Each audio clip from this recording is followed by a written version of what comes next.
Kapin 11 million pesos nga kantidad sa mga nakumpiskang illegal nga droga sa mga operasyon nga gilusad sa Davao del Norte gipang sunog. Ang mga droga nga sama sa shabu, marijuana ug cocaine pulos nagikan sa mga kasong nadesisyonan na sa korte.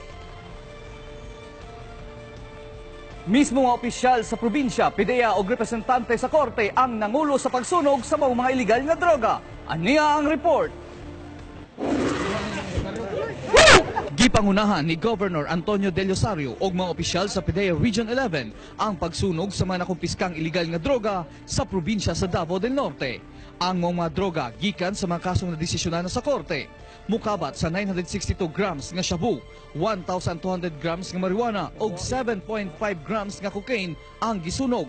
Sa kinatibukan, muabot sa 11.6 million pesos ang street value niini.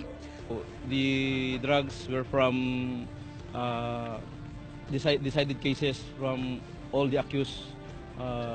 Depende kung kanus-a sila na decide ng ilang kaso. Gikalipay sa probinsya sa Davao del Norte nga karong tuiga, mas gamay na lang ang nakumpiskang illegal nga droga nga gisunog.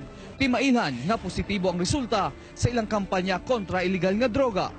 Well, as far as sa mga reports sa presentation sa mga regular council meeting namo sa PADAC, doon nag-reduction sa mga kahit suuna nato sa probinsya din nato drug dependency.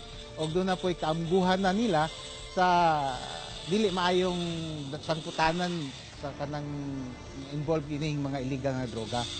Nagapay gayon ang PIDEA ug LGU sa Davao del Norte og pagsunog sa mga ebidensya aron malikayan na usab ang pagduda nga gina-recycle ang mga nakumpiskang illegal nga droga sa ilang mga operasyon. As you can hear in the rationale na just is to erase the notion of the public that after ma-decide ng kaso basig mahadlok sila na i-recycle ang drugs.